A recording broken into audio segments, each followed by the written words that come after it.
오늘 우리에게 주시는 하나님의 말씀은 히브리서 9장 3절에서부터 4절까지 그 내용이 있어서 5절까지 오늘 보도록 하겠습니다. 또 둘째 휘장 뒤에 있는 장막을 지성소라 일컫나니 금양로와 사면을 금으로 싼 언약궤가 있고 그 안에 만나를 담은 금 항아리와 아론의 쌍난 지팡이와 언약의 비석들이 있고 그 위에 속죄소를 덮는 영광의 그룹들이 있으니 이것들에 관하여는 이제 낱낱이 말할 수 없노라. 아멘. 할렐루야. 오늘 하나님의 말씀의 제목은 히브리서 9장 3절에서부터 5절 사이에 있는 말씀 속에서 지성소의 비밀 세 번째 속죄소와 두 돌판 십계명에 관련된 내용을 말씀을 통하여서 은혜를 받도록 하겠습니다. 4절의 말씀에 보게 되면은 금향로와 사면을 금으로 싼 언약궤가 있고 그 안에 만나를 담은 금 항아리와 아론의 쌍난 지팡이와 언약의 비석들이 있고 그 위를 속죄소를 덮는 영광의 그룹들이 있으니 그룹이라는 것은 영광의 천사들을 의미하는 것입니다. 있으니 이것들에 관하여는 낱낱이 말할 수 없노라 그랬는데 왜 낱낱이 말할 수 없다고 그럴까요? 낱낱이 말할 수 있으면 좋잖아요. 예. 낱낱이 말할 수 없노라 이 말의 뜻은 몇 가지 의미를 얘기할 수 있습니다. 첫 번째로는 낱낱이 말해도 알아듣기가 어렵다. 예. 두 번째로는 낱낱이 말할 필요성이 없는 까닭은 이 모든 것들이 다 예수 그리스도가 오시기 위한 그런 과정이었다. 예. 그것을 지칭하는 것이죠. 예수님께서 요한복음 5장에 이처럼 말씀하십니다. 모든 성경이 다 나를 향하여 기록되었다. 예수님을 향하여 기록되었으니 만약에 십계명이 여러분을 향하여 기록되잖아요. 두 돌판이라는 건 십계명을 의미하는데 여러분을 향하여 기록되잖아요. 그러니까 다시 말하자면 여러분을 향하여서 지켜 행하라. 그래야만 영생을 주겠다. 이렇게 되잖아요. 그러면 여러분 지켜 행하지 못할 경우에는 어떻게 돼요? 저주가 임하게 되죠. 지킬 때는 복이 임하다가 지켜 행하지 못할 때는 또 저주가 임하게 되는 것이죠. 여러분들 신앙생활 속에서 이 믿음의 말씀이라는 것을 잘 이 의미를 마음판에 딱 새겨야 해요. 그리고 또 말씀 선포자들과 목사를 비롯하여 선교사들과 모든 말씀 가르치는 성경 교사들은 전체가 다 성경을 가르친다라는 의미로 들어가면 안 돼요. 성경을 가르치는 것이 아니라 이 성경 말씀을 다 이루신 그리스도를 가르쳐야죠. 그렇죠? 그렇지 않으면은 각계 전투를 하는 거예요. 여기서는 여기 성경 보니까 내가 이건 지킨 것 같은데 여기는 못 지킨 것 같은데 이렇게 되잖아요. 그러니까 그리스도의 이 성경 말씀은 하나님의 모든 말씀은 우리 이스라엘 백성들에게는 일단은 이스라엘 백성들의 율법을 주어서 지키라고 했잖아요. 지키라고 한 것은 이스라엘 백성들이 율법을 지킬 수 있기 때문에 준 게 아니라니까요. 무엇 때문에 율법을 주셨느냐? 아니 출애굽 구원을 그 애굽에서 400년 동안 노예 생활했다가 출애굽 구원을 놀랍도록 이스라엘 백성들이 기도를 많이 했기 때문에 구원시키거나 이런 게 아니잖아요. 믿음의 조상 아브라함과 언약했었던 그 언약을 기억하셔서 이스라엘 백성들을 400년의 노예 생활 가운데서 건져내셨다고 했거든요. 이스라엘 백성들이 기도를 너무나 많이 했기 때문에 건져낸 그들을 갖다 광야를 지나가게 하시고 적과 꿀이 오는 가나안 땅에 들어가게 하셨느냐? 안 그래요.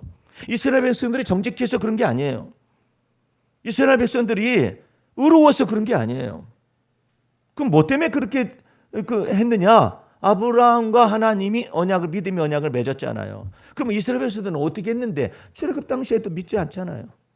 안 믿어요. 이 여러 가지 죄들이 많은데 그 중에 통체적으로 말한다면 믿지 않는 죄를 범하는 자꾸 하나님께 대하여서 출애굽 구원 시켰어요. 홍해 받아 놓고도 또 안 믿어요 하나님을.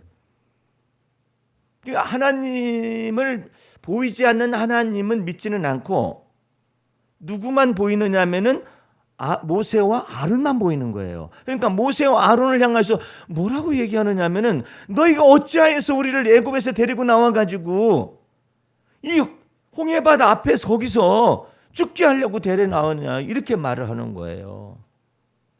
여러분들은 이 내용의 의미를 인간은요 이 보여지지 않으면은 보여지는 것만 믿으려고 그래요. 근데 우리는 예수 그리스도께서 하나님의 모든 계시와 모든 말씀을 다 이루시기 위해서 오신 예수님으로 마음속에 믿고 있기 때문에 보이지 않는 하나님을 마음속에서 하나님 우리 하나님이요 우리 하나님 아버지로 믿고 있게 되는 거죠. 그 하나님이 보입니까? 안 보이잖아요. 근데 이스라엘 백성들은 믿을 만한 증거를 다 주었어요. 출애굽 구원을 시켰잖아요. 어떻게 구원됐어요? 열재앙 다 갖다 쏟아 부었어도 그것 때문에 그때는 그렇다 이렇게 생각할지 모르지만 안 믿어요. 그런데 어린 양의 피를 갖다가 잡아서 문설주에 다 발라라. 그리고 이 사자가 사망의 사자가 너희를 다 지나갈 터인데 그 피를 볼 때 내가 그 유월절 해라. 패스오버 해라 이 말이에요. 그것은 그 사람들은 다치지 말아라. 건들지 말아라. 하나님께서 명령을 내리니까 그 모든 막 사망을 갖다가 가져오는 이 천사가 다 치다가 이 언약의 피가 이게 딱 발라져 있는 그 문을 볼 때는 딱 넘어가서 이스라엘 백성들은 죽음을 보지 아니하고 구원함을 받았잖아요. 예? 이 속죄의 피를 예견하는 어린 양의 피를 갖다 거기다 문설주에 발랐는데 왜 하나님께서 사망의 사자라고 넘어가게 하느냐 말이에요. 세상 죄를 담당하시는 하나님의 어린 양으로 오실 하나님 아들 예수 그리스도의 피를 상징하고 있는 거란 말이에요. 그 피를 볼 때 내가 너를 넘어가리라. 할렐루야.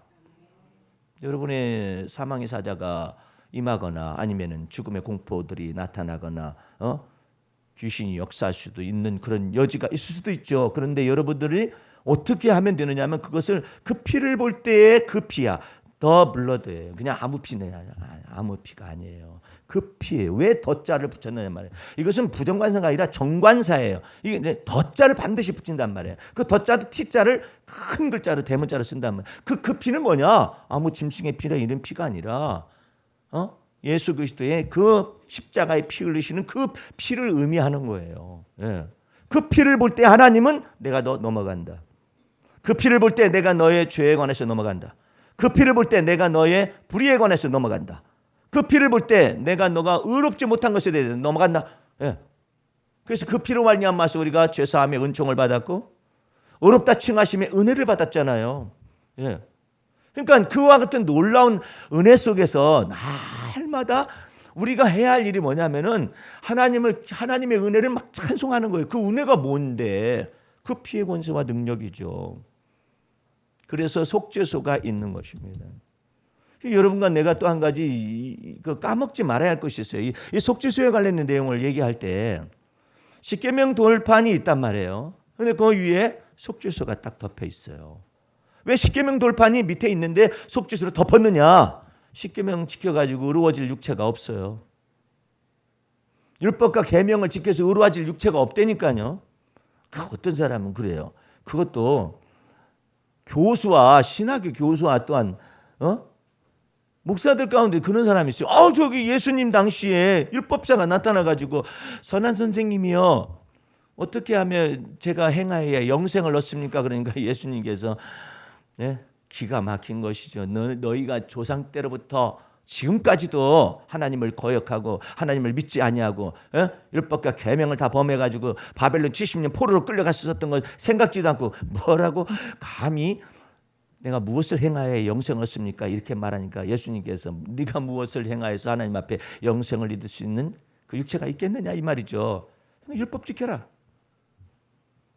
율법에서 뭐라고 말씀하고 있느냐? 그러니까는 마음을 다하고 뜻을 다하고 성품을 다하여 목숨을 다하여 주 하나님을 사랑하라 했으며 또한 둘째는 그와 같으니 내 이웃을 내 몸처럼 사랑하라 했나이다. 이걸 다 지켜 행하거라. 그래야만 영생의 길이 열릴 것이다. 이 말 아니에요. 아니 그 율법사가 근심하며 갔거든요. 알잖아요. 지금 예수님이 아는 것을 율법사도 안다고요. 그 율법 행하지 못하여서 바벨론 70년 포로로 유다가 멸망했고 이 북쪽 이스라엘도 멸망했죠. 아시리아에 멸망한 그 역사적 사건을 이미 알고 있는데 나사렛 예수라고 말하는 하나님이 아들이라고 말하고 나사렛 예수라고 말하는 사람이 왔었을 때 이게 시험을 테스트를 하는 거예요. 어떻게 하면 영생을 얻을 수 있습니까? 그러니까 네가 무엇을 행하여야 영생을 얻냐고 물으니까 율법을 행하라고 말하는 거예요. 만약에 그 사람이 제가 어떻게 해야 영생을 얻겠습니까? 이렇게 말을 하면은 주 예수 그리스도를 믿으라고 했겠죠. 예? 근데 자기가 무엇을 행하여야 영생을 얻겠느냐 이 말이에요. 아까 광고 시간에도 잘 말했었지만은 십자가에 예수께서 십자가에 피 흘리신 것은요. 첫 번째가 뭐냐면은 하나님이 인간의 죄에 관하여서 심판하신 거예요. 누구에게? 세상 죄를 전체를 짊어지신 하나님의 어린 양이신 예수 그리스도를 십자가상에서 죽인 거라고. 왜? 죄를 다 담당했으니까. 온 세상의 죄악을 전체를 담당하고 가는 하나님의 어린 양으로서 죽인 거야, 하나님께서. 그 다음에 두 번째가 있어요. 이걸 잘 몰라요. 하나님의 율법과 선지자의 말씀이 왜 왔어요? 율법이. 죄를 죄로 여기지를 않아요. 법이 와야 죄를 죄로 여기는 거예요. 예? 법이 없으면 죄가 죄로 드러나지가 않아요. 그래서 죄와 불법인 거예요. 죄가 있고 불법이 있는 거예요. 예? 죄가 먼저냐, 율법이 먼저냐, 법이 먼저냐? 죄가 먼저죠. 예? 하나님 앞에 죄를 범했잖아요. 그 범한 죄를 인정을 안 하려고 그래요. 이스라엘 백성들이. 예? 인정을 안 하려고 하니까 어떻게 해요? 계속 하나님 원망하잖아요. 출애굽할 당시에도 하나님은 원망하잖아요. 하나님이 계시면 우리를 이렇게 버려둘 수가 있느냐고. 예? 원망하잖아요. 출애굽시켜서 종회받으셔도 원망하잖아요. 또 광야로 들어가서도 계속 원망하잖아요. 그러니까 너희가 죄가 무엇인지를 모르는구나. 그러니까 하나님께서 율법을 받겠느냐라고 물으니까 율법을 받아서 우리가 대대손손이 다 지키겠나이다라고 행위 언약을 갖다가 맹세를 한 거예요. 예? 그러니까 이제는 죄가 있죠. 인간의 죄값은 사망이잖아요. 이제 율법은 뭐냐면 죄를 죄로 더 드러나게 하는 거예요. 이제 완전하게 율법은. 지금 우리도 뭐 조국 청문회를 하고 조국 뭐 기자 간담회도 하고 조국 청문회도 했잖아요. 법상으로는 죄가 있는가 없는가를 가려내기 위해서 검찰의 수사가 들어간 거 아니에요? 그렇죠? 만약에 법상으로 아무런 혐의가 없다, 불법이 없다, 개인적으로 조국 씨에게 법무부 장관에게, 그러면 그것은 법적으로는 아무런 저것이 없는 거예요. 예. 그러네 사람이 그냥 도덕적이 윤리적이고 어쩌고 저쩌고 막 그것은 각자 개인차가 다 있는 거예요. 그잖아요. 개인차가 있는 것을 합법적으로 정죄를 받거나 심판하기 위해서 법이 딱 있는 거잖아요. 예. 근데 법으로 정할 수가 없는 것들이 있다니까요. 예. 양심의 법을 예수님이 드디어 산상수훈에서 선포하는 거예요. 예. 너희가 살인하지 말라 한 계명을 들었지. 근데 살인만 하지 않고 죽으라고 미워하고 증오하고 있으면서 살아가도 그러면 법적으로는 하자가 없는 거잖아요. 그래서 율법이라는 것은 인간의 행위만을 정죄할 수가 있는 거예요. 합법적으로. 양심의 죄는 정죄할 수가 없죠. 그런데 드디어 예수께서 오셔서 이 양심의 죄까지 드러내시는 완전한 율법을 선포하는 것입니다. 내가 온 것은 율법을 폐하려 오거나 선지자의 말씀을 폐하려 온 것이 아니라 이 율법을 완성시키러 왔노라 하시면서 너희가 전에 들을 때 두돌판에서 들었을 때는 살인하지 말라는 말을 들었었지 나는 이제 말하노라 그래. 아니 당신이 누구간데? 예? 아니 당신이 누구간데 그 계명을 변개를 시키느냐 말이에요. 어떻게 변개시키느냐 하면은 그 계명을 없애는 것이 아니라 완전하게 하는 거예요. 어디까지? 너희가 살인하지 말라 한 말을 옛사람에게 말한 거 살인하지 말라 하는 말을 계명에서 들었지만은 나는 너희에게 이르노니 너희 마음속에 미움을 품은 자는 이미 살인하였느니라. 양심상의 죄까지 완전한 정죄하는 율법이 산상수훈인 거예요. 그것에 근거해서 뭐가 나와요? 이웃을 사랑하라고 그러죠. 예. 서로 사랑하라고 그러잖아요. 사랑하라고. 거기서 끝나나요? 안 그래요. 더 깊은 완전한 율법이 선포가 됩니다. 계명이 산상수훈에서 내 원수를 사랑하라고. 너를 대적하는 자를 저주하지 말고 축복하라. 여러분들 그걸 지킬 수 있을 것 같아요? 못 지켜요. 입으로는 그럴 수 있어. 못 지켜요. 예? 추석 명절 동안 어떻게 잘들 지내셨는지 몰라. 또 대판 싸우고 온 사람도 있을 수도 있죠. 예. 우리는 그처럼 허물이 많아요. 약점도 많고요. 예? 그런 사람들이에요. 예. 그 의로운 사람이 없는, 하나님 보시기에 의로운 사람이 없는 거예요. 이 산상수훈까지 그냥 완전한 율법까지 공부를 해버리니까 이 완전히 거기서 의인이 없어. 그런데 의롭다고 하는 그 산상수훈을 듣지 못한 괴상한 괴물이 나타났어요. 그 괴물이 뭐냐면 바리새인의 의를 주장하는 사울이라는 사람이 나타난 거야. 나는 율법에 의해 흠이 없다라는 것이지. 그래, 네가 아직 산상수훈을 못 들었구나. 완전케 한 율법을 네가 아직 못 들었어. 너는 율법에 의한 모세 율법에 의해 흠이 없다라는 거예요. 겨우 모세 율법에 의해 흠이 없는 거예요. 예수님께서 선포하신 것은 양심적인 것도 전부 다 다루잖아요. 예? 그러니까 하나님 앞에서 이 바리새인 중에 바리새인이 회심하기 전에 이 사도 바울이 깜짝 놀란 거예요. 이런 말씀이 선포가 되었는 것을 누구를 통해 들었겠어요? 예수님이 직접 알려주셨겠어요? 알려주신 것도 있겠지만 직접 가서 들으라 한 사람이 베드로야. 다 들었어. 베드로는. 응? 율법에 의해 흠이 없는 것은 아무것도 아니야. 하나님 앞에서. 서기관들과 바리새인의 의보다 더 나은 의를 우리가 소유하지 못하면 하나님 나라에 들어갈 수가 없어요. 그런데 그 의로우심은 인간이 아무도 거기에 다다를 수가 없기 때문에 하나님께서 예수 그리스도를 보내주셔서 예수 믿는 자를 의롭다 칭하여 주신 것입니다. 할렐루야. 그 놀라운 은혜가 있단 말이에요. 근데 십계명을 갖다가 강의하면서 여러분들 십계명대로 사시기 바라는, 무슨 엉뚱한 소리야. 그렇게 살 수 있는 육체가 없다니까요. 예? 그런데 유대인도 못하는데 이방인 크리스찬들은 귀신 섬기다가 예수 믿고 구원 얻은 사람들이잖아요. 이방인들이 뭐 하나님이 있었나? 없었었지. 그런데 어떻게 하나님의 율법의 말씀을 지켜 행할 수가 있다는 말이에요. 근데 그럼에도 불구하고 메시지를 선포할 때 율법과 계명의 말씀, 성경 말씀, 하나님의 말씀, 기록된 말씀을 다 지켜 행하라고 그러는데 거기다 대고 아멘들을 막 하는 거야. 왜 거기다 대고 아멘을 해? 그 율법의 요구를 다 이루신 그리스도 예수를 믿는 믿음을 가지시기 바랍니다. 거기다가 아멘을 해야지.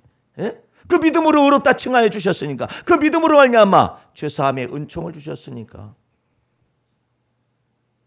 우리 그리스도인들 가운데서 복음 진리의 말씀을 오해하는 사람들은 이런 사람들이 있어요. 교회에서 생활하는 것이 의로움의 표준으로 착각하는 거예요. 교회 생활하는 것이 의로움의 표준으로 착각을 하는 거예요. 그러면 교회 생활하기 위해서 예배당의 중심 생활을 하기 위해서 어떻게 하죠? 예배당에 예배 참석을 다 하겠죠. 기도회에도 참석을 하겠죠. 못 들었겠죠. 이게 헌금도 하겠죠. 뭐도 하겠죠. 예. 근데 그것이 의로움의 표준이 되고 거기다 세우는 사람들은 그러지 못할 경우에는 전부 다 죄책감의 멍에를 다 짊어지고 있는. 여러분과 나는 교회 예배당을 믿지는 않아요. 저기 지금 한국 땅에 황전도사는, 예? 그 전도사님이시거든요. 근데 막 거짓말을 막 하고 있다라고 막 나가서 얘기하시잖아요. 예. 근데 그분은 신학을 하고 이제 어느 교회 장로로 있다라고 얘기도 들리고 그러는데 그런 얘기를 하잖아요. 이게 지금 현실 정치 속에서 자기 자신의 정체성을 명확하게 해요. 그분에게 주님은 나중에 물을 거예요. 예면 예, 아니면 아니요라고 말하고 거의 더 이상 지나치지 않도록 해라. 예수님이 그러시잖아요. 산상수훈해요. 옳은 것은 옳다 하고 그른 것은 그렇다 해야 하는데 이걸 뒤섞으면 안 되죠. 정치의 생활을 하기 때문에 어쩔 수 없이 당의 입장 속에 말한다고. 그것은 당의 입장 속에 말하지만 하나님은 이 율법, 이 산상수훈의 이 법대로 심판을 할 거예요. 옳은 건 옳다라고 말을 해야지. 아닌 건 아니다고 말을 하고, 근데 이걸 뭉뚱그려 가지고 다 잘못됐다라고 말하거나 이런 것들을 다 심판할 거예요. 예수 믿지 않는 사람들은 상관이 없어요. 거짓 뉴스를 만들든지 뭐 하든지 그냥 폭탄으로 집어 던지든지 어느 놈이든지 맞아서 둘 중에 하나 죽든지 말든지 그 상관이 없어요. 뭐 국회의원으로서 면책특권이 있기 때문에 내 입으로 내가 말하고 국회의원으로서 면책특권 있는 것을 막 말해주고 그러는데 뭐가 잘못이냐 말하면 그만이죠. 근데 그분은 공식적으로 간증하는 자리도 있었었고 그렇기 때문에 주님께서 판단하실 때는 하나님의 공의가 어떻게 나타나냐면 네가 만약에 속죄의 피 가운데서 그 예수 그리스도를 믿는 믿음 안에서 행하지를 아니하고 네가 만약에 법대로 따지기 시작하면 나도 너 따지겠다. 그래서 십계명 두 돌판을 속죄의 피로써 딱 덮어버린 거예요. 너희가 십계명 계명을 지키고 율법의 요구대로 살 수 있는 육체가 아무도 없다. 의인은 없나니 하나도 없다. 아까 잠깐 말했었지만은 더불어민주당이 다 의로와 가지고 남북한의 이와 같은 그리스도의 평화를 앞당기겠어요? 안 그래요. 자유한국당이 또 의로와서 그러겠어요? 아니면 다른 야당들이 있어서 의로와서 그러겠어요? 아니 우리나라의 정치 역사를 봐서 아니 첫 번째 대통령 이승만 장로가 대통령이 됐잖아요. 제대로 가는가 했었더니 하나님께서 세워주셨으면 더군다나 그 사람은 원래 대통령 자격이 있는 사람이 아니에요. 예? 엄밀히 말해서 친구가 돼야 할지도 모르죠. 예? 반일 투쟁을 얼마나 많이 했어요. 예? 근데 그 사람은 어쨌든 대통령직을 받았잖아요. 받았으니까 모든 말씀 속에 기록되어 있는 대로 하나님이 권력을 주신 거겠죠. 왜? 로마서에 모든 권력은 하나님께로 왔다. 그러면 어쨌든 받았다 하십시다.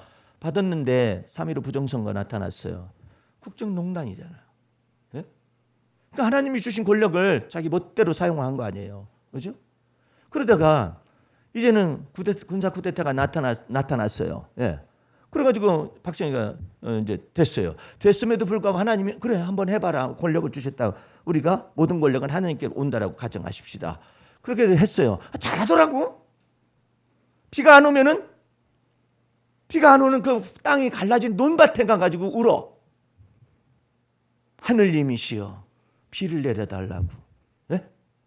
비를 내려주시고 지금까지도 우리는 계속해서 하나님의 은혜로 태풍이 오가건 어떻든 간에 하나님의 은혜로 그 먹을 양식이 끊어지지 않고 오늘날까지 지속되고 있어요.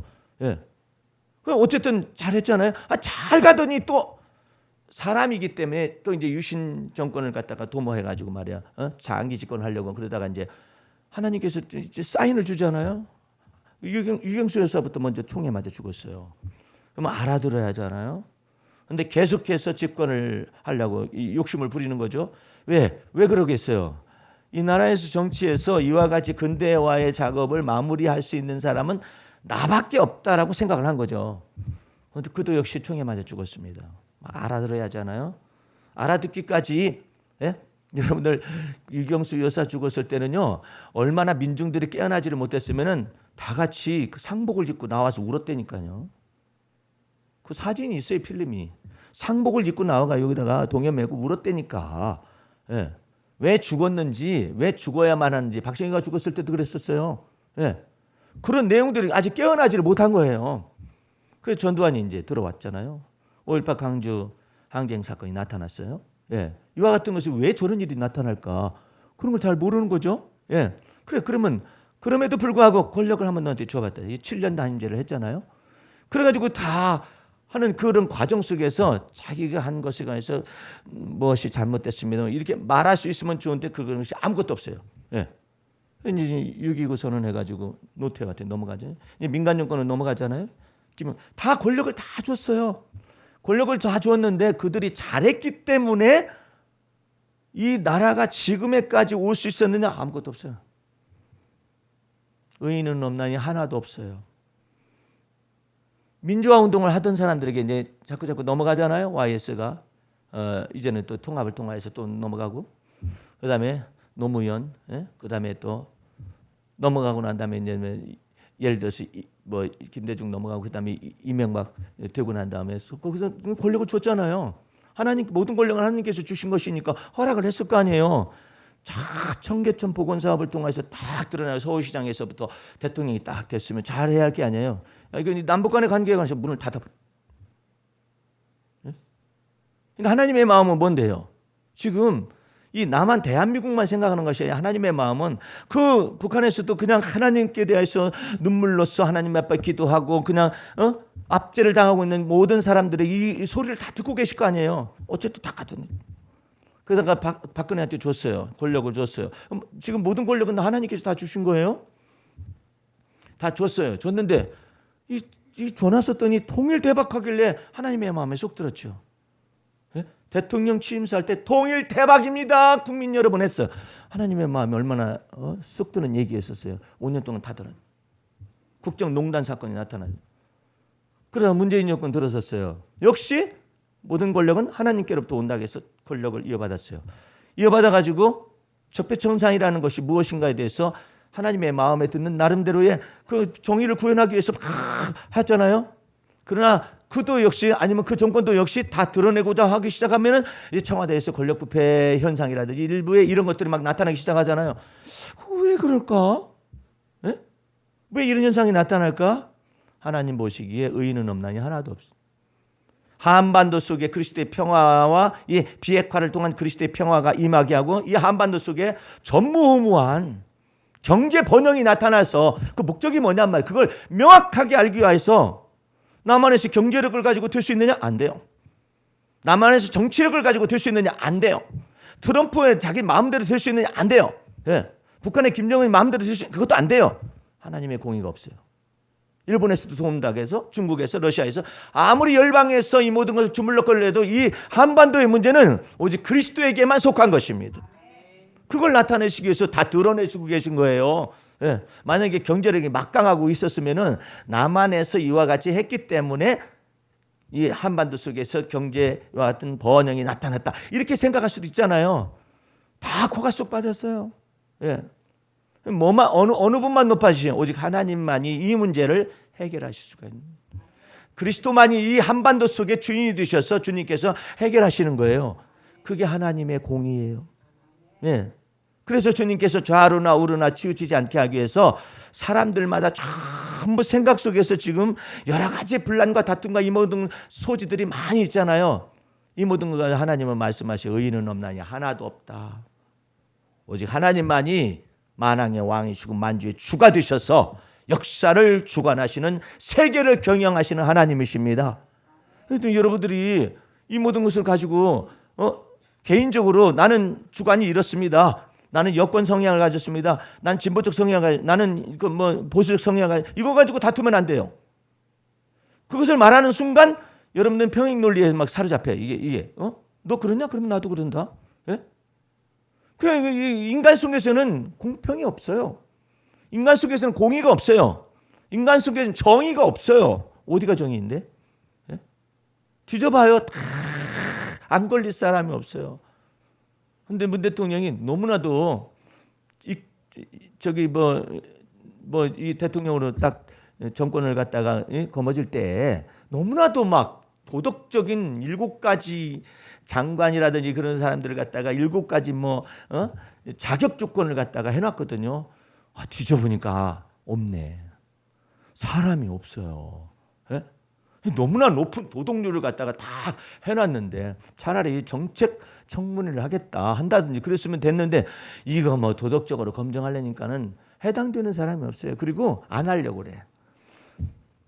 나 혼자 망하는 건 좀 우리 집안 다 망하게 생겼습니다. 안 하려고 그래. 안 하려고 그래. 예? 뭘 보여주는 거예요? 의인이 없어요. 예? 하나도 없어요. 하나님 보실 때는. 사람 볼 때는 어느 정도 있는데 하나님 보실 때는 아무도 없어요. 자유한국당의 장제원 의원이라는 그 사람은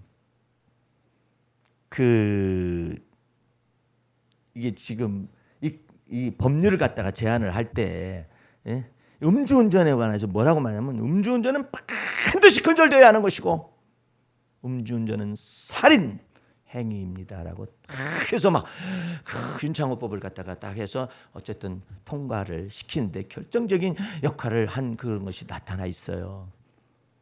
근데 하필이면 자기는 않는 것 같은데 자기도 했는지도 모르는데 어쨌든 비서가 운전을 하거나 다 그 기사가 할 거 아니에요. 그런데 아들로 새끼가 이거 지가 좀 해가지고 돈을 좀 벌었다고 말이야. 3억 되는 자동차를 막 몰고 다니질 않는가? 이거 내가 돈 번 것이고 내가 어떻게 하는 것이고 그러니까 한다고 막 그러면서 하더니 그냥 음주운전을 다 걸렸네. 하필이면 왜 이때쯤 걸리냐?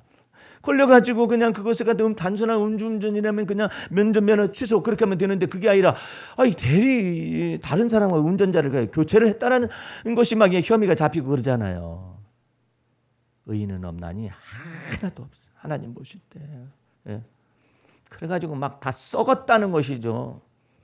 썩기는 왜 썩어? 안 썩은 사과도 있다. 막 그런 사람도 있고 그러는데 그 사람도 검찰이 두들기면은 안 나올 것이 하나도 없는데 검찰보다도 더 하나님은 하나님의 사자들을 동원해서 율법과 계명과 완전케 한 이 산상수훈의 율법을 통하여서 뒤지기 시작하면은 살아남을 육체가 없어요. 그렇기 때문에 이 모든 걸 통틀어서 이 모든 세상 죄를 다 짊어지고 가는 하나님의 어린 양을 보이셨으며 온 율법의 요구와 율법의 마침이 되시는 그리스도 예수를 십자가상에서 딱 보여주시면서 누구든지 예수 믿는 자는 죄사함의 은혜를 받을 것이다. 누구든지 예수를 믿는 자는 의롭다 하나님이 칭하실 것이다. 그래서 그 은혜를 우리가 받아서 여러분과 나는 크리스찬이 된 것입니다. 할렐루야. 그러니까 여러분들은 이제부터는 선악간의 판단 내가 하면 안 돼요. 예? 여러분들이 뭐 교회 생활을 좀 못했다 해가지고 나는 왜 이렇게 못했어요. 그렇게 생각하면 안 되죠. 교회 생활보다도 더 위에 있는 상위법이 있어요. 그게 뭐냐면 내가 사는 것이 아니라 그리스도가 내 안에 사시는 것입니다. 할렐루야. 그리스도가 내 안에 사셔서 내 삶에 임재하는 것이죠. 내 가정 속에도 임재하고 내 손으로 하는 바 모든 일 속에서 주님께서 임재하시고 예?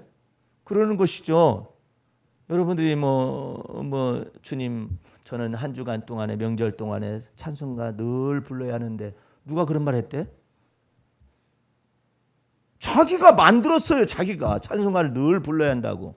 그럼 어디서 나온 말이냐? 그러면 시와 찬미와 신령한 노래를 하라. 그 시와 찬미와 신령한 노래지 찬송가를 언제나 하라고 그러는 거 아니잖아요. 그래서 착각들 하고 앉아 있어요. 주님 명절날에 톡도 주님을 바라보고 막 그래야 하는데 주님 말씀을 제대로 읽지 못하고 맨날 놀러 다니고 영화나 보러 다니고 막 그랬었습니다. 회개하는 사람도 있어요. 주님께서 너 영화 봤으니까 너 오늘 좀 몇 대 맞아볼래? 이러는 거예요. 자기가 만들었더니 자기가 만들어가지고 나는 이렇게 해야 한다는 것이지. 주님 명절날에 반나절 동안 잠을 잤습니다. 이 게으른 종을 용서하여 주시옵소서. 누가 게으르다고 말했대? 예?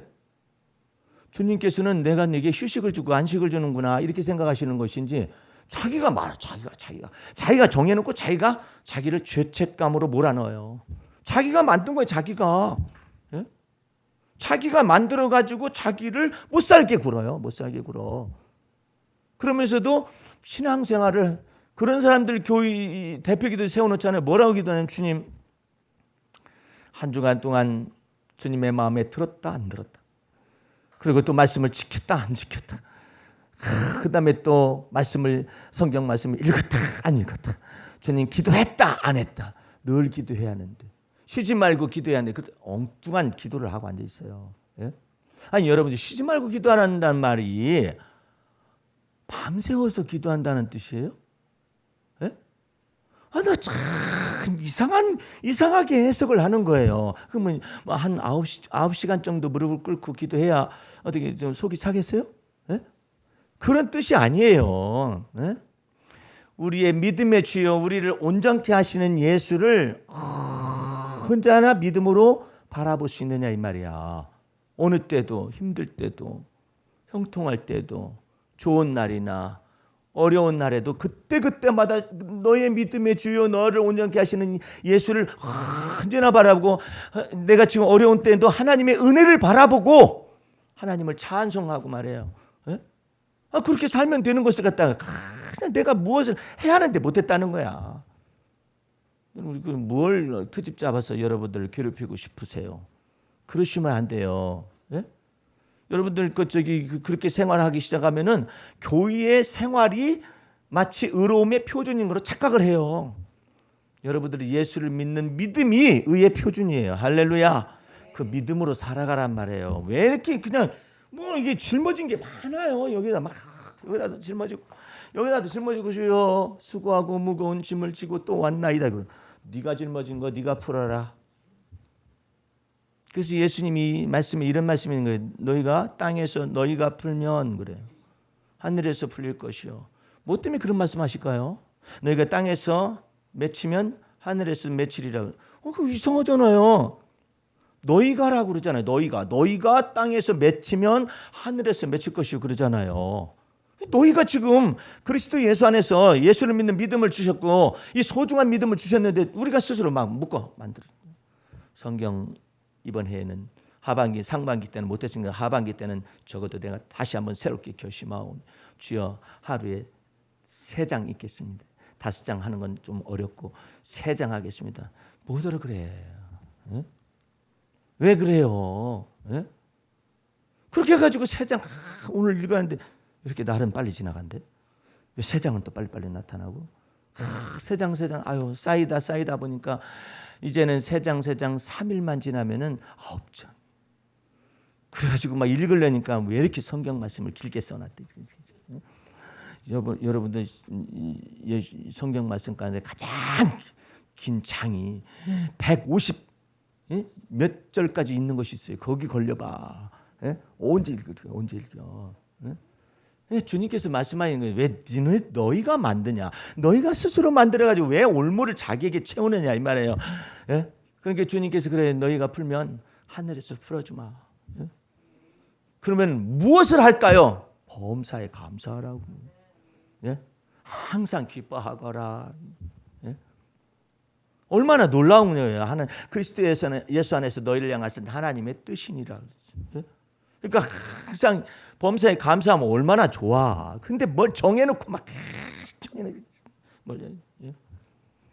여러분들은 죄책감의 멍에 속에서 주님께서 완전한 자유를 주시기 위해서 십계명 두돌판을 속죄의 피로서 덮어버렸. 할렐루야. 십계명 두돌판을 가지고 나 하나님께 나아가잖아요. 저주를 받아요.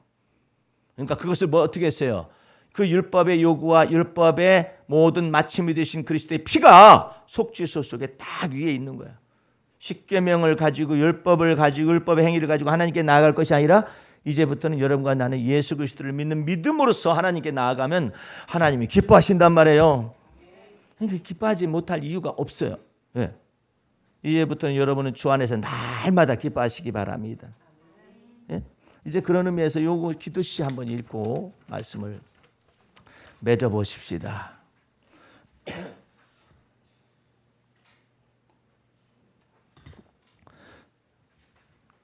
주여 무더운 여름이 씻겨진 가을 하늘은 참 여름이 씻겨졌다네요. 당신의 사랑을 수놓은 아기자기한 마음입니다. 계절의 흐름을 바꾸시려는 기이한 인자하심은 사랑이십니다. 여러분 계절이 바뀌어서 사랑을 하러 또 들어왔네요. 주님께로부터 주어진 삶은 때때로 수고와 힘듦을 동반하지만 시시로 경이롭고 신비하기만 합니다. 주님은 내 인생의 신선함이요 날마다 새로움이요 내 잔의 소득이며 나의 기업입니다. 나로 하여금 주님께 심겨진 나무가 되게 하시어 내가 늙을 때에도 버리지 않고 늙어도 결실케 하시며 진액이 마르지 않음 같게 하시고 잎이 청청하게 하는 것도 주의 은총입니다. 미래를 모르는 현실은 답답하지만 그래서 오히려 인생을 새롭게 합니다. 형통한 날에 주를 찬미하게 하고 곤고한 날에는 내 생각이 깊게 하심도 나를 교육시키는 은총입니다. 주여 당신이 내게 주신 삶은 은총입니다. 또한 그 삶을 지탱하게 함도 은혜입니다. 더욱이 산자의 세상에서 주님을 경험함은 더욱더 큰 은총입니다. 하물며 환난 중에 있는 내 영혼을 아시는 주님을 시시로 찬양케 함은 더욱더 큰 은총입니다. 여러분들 여기까지 오는데 주님 제가 날마다 성경 읽게 하시니 감사드리고 날마다 기도케 하시니 감사드리고 날마다 뭐하니 내가 뭐하니 그런 내용이 없잖아요. 다 주님의 은혜를 찬미하잖아요. 주님 나라에 심겨진 나무가 되게 하여 주시옵소서가 아니라 나로 하여금 주님의 앞에 심겨진 나무가 되게 하심에 감사합니다. 언제 심겨가지고 언제 열매를 거둔데 우리가 노력하면은 안 되죠. 아예 심었다잖아요. 주님은 인생에게 복 주시되 짐승들을 교육함보다 더 크게 하셨으며 짐승들이 고요히 잠이 든 밤중에도 인생으로 주님을 노래하게 하셨습니다. 오늘 잠깐 저기 TV를 봤더니 동물의 왕국이 나왔는데 이 원숭이가요. 그 바닷가에 사는 원숭이는 특별히 지능이 더 발달됐더래요. 그래가지고 이 원숭이가 첫 번째 좋아하는 것이 저기 고동 있죠. 고동을 이게 딱딱하잖아요. 그래서 바위에다 이게 딱 때리는 거예요. 고동 안을 먹기 위해서 탁탁 때리는 거예요. 안 깨지니까 그랬더니 돌멩이 이만한 것을 갖다 놓고 바위에다가 그 고동을 놓고 딱 내리쳐가지고 먹고 있어요. 1차. 그 다음에 또 좋아하는 것이 뭐냐면 굴따개. 그 바닷물이 이렇게 출렁출렁 하는데 거기 굴따개 있잖아요. 그럼 그 굴따개를 따먹는데 이 원숭이가 이게 물이 나가잖아요. 그러면 그걸 가져가지고 특별한 연장을 가지고 가요. 큰 거 갖다가 하면 그냥 뭐 다 망가지잖아요. 그러니까 큰 돌을 가져가는 게 조그마한 돌을 가지고 가죠. 떡떡떡떡 뜯어가지고 먹고 앉아 있어요. 그 해안의 원숭이는 그렇게 지능이 발달돼요. 그다음에 세 번째, 맨 마지막에 좋아하는 원숭이가 가장 좋아하는 것이 뭐냐면은 이게 개를 먹어야 하는데 하나님이 개에게는 두 가지 은사를 주셨는데 너무나 눈이 밝대요. 개가 눈이 굉장히 밝다는 거예요. 해가지고 막 이렇게 눈이 밝다는 거예요. 그리고 또 가슴으로부터 전해오는 소리를 딱 들어요. 그래가지고 촥 가버려요. 그러니까 원숭이라는 놈이 저기 뭐 고동도 뭐 지가 뭐 움직이면 얼마나 많이 움직이겠어? 그다음에 굴따개도 뭐 움직이는 거지 아니라 붙어 있는 거잖아요. 그거 먹겠는데 이 개를 먹어야 하는데 이 개를 이게 가서 잡으러 가는 순간 딱 없어지는 거예요. 원숭이가 지혜를 발휘해. 원숭이 막 지능이 늘어나요. 저놈이 어떻게 하면은 저놈이 그 눈이 흐려질 수가 있을까? 개 눈이 어떻게 하면 그 감각이 둔해질 수 있을까? 그것을 딱 생각한 거야. 원숭이가. 그리고 무엇을 했느냐? 파도가 약간 몰아쳐오면은 몰아쳐올 때 눈이 감길 거 아니야. 감길 거 아니냐? 그러고 그다음에 포말이 이렇게 있으니까 잘 못 느낄 수도 있대. 그때 딱 잡아먹자. 기다리고 있네요. 파도가 쫙 와가지고 개를 내가 먹고자 원하는 개가 거기 있는데 딱 한 순간에 눈이 어둡고 이 포말 때문에 저 소리가 안 들리니까 탁 잡아서 막 먹고 있는 거예요. 세상에 저기하고 비슷하지? 우리하고 좀 비슷하지 않아요? 고동도 탁 내리쳐서 먹고 굴따개도 이렇게 따서 먹고 그다음에 또 개도 이렇게 하는데 개 잡으러 다니는 바가 얼마나 있는데 여러분이 6개인가 몇 개인가 10개인가 막 달려가지고 막 도망다니고 막 이러잖아요. 근데 그 원숭이가 그걸 해요. 근데 하나님께서 이 원숭이는 해가 지면 가서 자요. 근데 하나님은 우리 인생에게 밤중에도 교육을 시켜요. 그게 인간이에요. 원숭이보다 똑똑해. 얼마나 똑똑한지 몰라요. 인간은. 그렇게 똑똑한 원숭이를 길들여 가지고 조련을 해 가지고 다 자기 마음대로 막 부리고 막 그래요. 인간은 엄청나게 하나님이 특별히 더 사랑하셔 가지고 여기 머리에 관을 씌우셨어요. 원숭이 머리나 뭐 사람 머리나 비슷하죠. 그런데 이게 질량이 달라. 이게 양질이 달라 이게. 이 뇌세포가 움직이는 게 다르다면 이걸 다 만드는 뭐 원숭이처럼 많이 진화해가지고 우리가 이렇게 된 거예요? 아니 나면서부터 그래요. 요즘 애들 얼마나 똑똑한데요. 여러분들 3살짜리가 스마트폰 해가지고 딱 앱을 찾아서 깔아가지고 한다는 거 아세요? 아이고 놀라운 일이야. 유튜브로 들어가서 4살배기가 엄마 스마트폰 내놔 해가지고 유튜브로 들어가서 거기서 곰돌이 푸든지 뭔든지 그런 것들을 갖다가 다운 받아가지고 탁 돌려가지고 쳐다보고 있다는 사실이 이해가 돼요? 원숭이 뭐가 아무리 해봐 그냥 굴이나 따먹고 그냥 호동이나 잡아먹고 개나 그냥 먹기 그럴지 몰라도 오늘 여러분들이 하나님 앞에 이렇게 신선한 두뇌를 주시고 이 두뇌를 유지하기 위해서 막 피가 계속 공급되게 하잖아요. 그 이유가 뭐예요? 하나님이 행하신 일을 찬미하라고. 하나님의 은혜를 찬송하라고. 예? 이렇게 주신 하나님의 은혜. 그러니까 여러분들이 뭐가 지혜가 있어가지고 다 되면 아이 난 역시 머리가 좋아 이러면 안 된다니까요. 그 지혜를 주님이 주신 거예요. 주님이 이걸 열어주셨다니까요. 예? 열고 닫는 권세가 주님께 다 있어요. 그렇게 하기 위해서 우리 마음속에 지혜와 총명의 성령을 보내신 거예요. 어떻게? 지혜 있는 자는 더 받아서 지혜롭게, 예, 예, 더 지혜롭게 하시기 위해서 성령을 보내셨어요. 예. 이제 마지막 것을 읽겠습니다. 나의 환난 날에 내게 응답하시는 주님을 시시때때로 뵙게 하고. 내가 이걸 글을 쓰면서 다른 사람들은 어떻게 하느냐? 자, 나의 환난 날에 응답하시옵소서. 언제 응답하십니까? 이제 이렇게 얘기한다는 거죠. 그런데 다윗과 우리는 어떻게 얘기하냐면 여호와 하나님께서는 나의 환난 날에 응답하시는 하나님이십니다. 말했거든요. 예? 그 얼마나 미리 들어가 있지 뭘 들어오세요 그래요. 그럴 주님을 믿으면 되지. 나의 환난 날에 주의 이름을 부르라고 친히 명하신 것도 은총이며 환난 날에 도와주시겠다고 언약하심도 주의 은총입니다. 주께서 주시는 가을의 은총은 계절을 달리하시어 지친 인생에게 주시는 달콤한 휴식입니다. 태풍을 동반하여 계절의 흐름을 바꾸시고 신선한 가을을 몰아오시려는 주님은 사랑이십니다.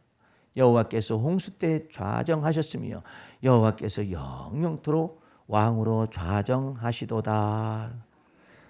하나님의 은혜를 찬미하시는 여러분과 제가 될 수 있기를 주의 이름으로 축원합니다. 기도하겠습니다. 우리 하나님 아버지, 명절 끝날 이처럼 주의 날 저 앞에서 예배케 하심을 감사드리고 이처럼 하나님이 주시는 바 은혜를 찬미하게 하심도 감사드립니다. 날마다 그리스도의 말씀, 믿음의 말씀을 통하여서 날마다 하나님의 은혜의 깊은 곳으로 들어가며 주와 더불어 동행할 수 있도록 은혜 더하여 주시옵소서. 모든 말씀을 예수님의 이름으로 기도하였습니다. 아멘.